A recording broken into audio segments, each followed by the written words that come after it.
Display చేయకూడదు నా ఆలోచన. దీంతో అందరికి ఇన్కన్వీనియన్స్, లంచ్ అవర్స్ ప్రొలాంగ్ అయిపోతున్నాయి, డిన్నర్లు కూడా మిస్ అయిపోతున్నాయి. అందుకే ఈసారి మాత్రం చాలా ప్రయత్నాలు చేశాం. అందుకే జిల్లాకు ఒక స్పెషల్ ఆఫీసర్ చేశాం. అదే మాదిరిగా జోన్కు ఒక సీనియర్ ఆఫీసర్ని పెట్టాం. జిల్లాలో ప్లానింగ్ బోర్డు మినిస్టర్స్ ఉన్నారు, ఈ సైడ్ మినిస్టర్స్ కూర్చున్నారు. వాళ్ళు కూడా గుర్తుపెట్టుకోవాలి, ఇది మాకేం సంబంధం లేదు, ఇదేదో కలెక్టర్స్ కాన్ఫరెన్స్ కాబట్టి మేము కూడా గమనుండొచ్చు అంటే కరెక్ట్ కాదు. All ministers.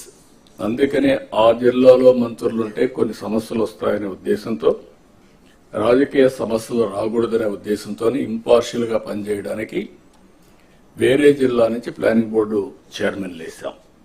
Planning board chairman, collectors responsibility ఆ జిల్లా ప్రోగ్రెస్. ఈ 9 నెలలు నేను చెప్పేటివి కలెక్టర్స్కే వర్తిస్తుంది, నాకు వర్తించదంటే మినిస్టర్స్ కరెక్ట్ కాదు. ఇది మీకు కూడా వర్తిస్తుంది. అందరం కూడా నేర్చుకొని దాని ద్వారా మనం ముందుకు పోవాల్సిన అవసరం ఉంది. ఇవి రివ్యూస్ చేసుకొని ఇక్కడికి వచ్చారు. అదే మరి ఈరోజు 26 మంది కలెక్టర్స్ యొక్క పర్ఫార్మెన్స్ మేము కూడా సమీక్ష చేసుకుంటున్నాం. ఈ విషయంలో మీ అందరికీ ఒక క్లారిటీ ఉండాల్సిన అవసరం ఉంది. రివ్యూ చేసుకున్న తర్వాత మళ్ళీ ఇక్కడ కూర్చున్న తర్వాత మనందరం కూడా ఫార్మేట్ కూడా మార్చాం.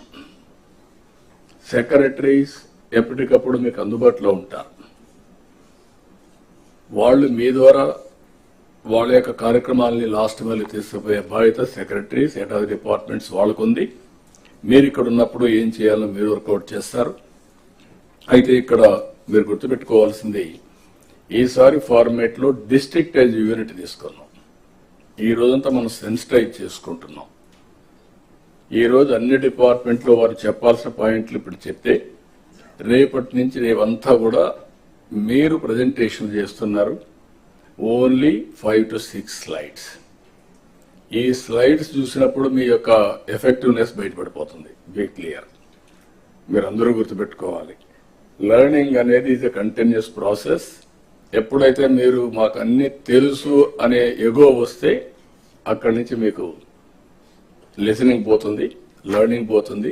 అట్లా కాకుండా నేను నేర్చుకోవాలి, ఇప్పుడు నేను అండర్లైన్ చేసుకుంటూ వచ్చాను ఏం మాట్లాడాలని, ఫోకస్ మిస్ కాకుండా. అది మీకు కూడా ఉండాల్సిన అవసరం ఉంది. అది ఉంటేనే సాధ్యమవుతుంది. దయచేసి మీరు గుర్తుపెట్టుకోవాలి. అదే మరిగా ఒకప్పుడు డెవలప్మెంట్ అంటే వేగ్గా చేసేవాళ్ళం. ఇప్పుడు టెక్నాలజీ వచ్చిన తర్వాత, ప్రొఫెషనలిజం వచ్చిన తర్వాత ఎవ్రీథింగ్ ఈజ్ డిఫైన్డ్. వెల్ఫేర్ ఏ విధంగా అయితే మనం చేస్తున్నామో, ఆ వెల్ఫేర్ చేయాలంటే డెవలప్మెంట్ కూడా జరగాలి. డెవలప్మెంట్ కూడా మెజరబుల్ గా ఉండాలి. ఆ మెజరబుల్ గా ఉండడానికే జిఎస్టిపి. ఈరోజు ఎక్కడున్నాం ఆ డీటెయిల్స్ కూడా నేను చెప్తాను, మీ దగ్గర ఇచ్చాం. ఆ డీటెయిల్స్ తీసుకొని గడిచిన 10 సంవత్సరాలు ఎక్కడున్నారు, ఇప్పుడు ఎక్కడున్నారు, ఏం చేస్తే ఆ జిల్లాలో మీరు సంపద సృష్టించగలుగుతారు డెవలప్మెంట్ ద్వారా. దానివల్ల 2 లాభాలు. ఒకటి, తలసరి ఆదాయం పెరుగుతుంది, మెరుగైన జీవన ప్రమాణాలు వస్తాయి. 2, గవర్నమెంట్కి ఆదాయం వస్తుంది, మళ్ళీ ఆ డబ్బుల్ని వెల్ఫేర్ ఖర్చు పెట్టడానికి అవకాశం వస్తుంది. ఈ విషయం మనందరం గుర్తుపెట్టుకోవాల్సిన అవసరం ఉంది. దాని ప్రకారం మీరు పనిచేయాల్సిన బాధ్యత కూడా మీ పైన ఉంది.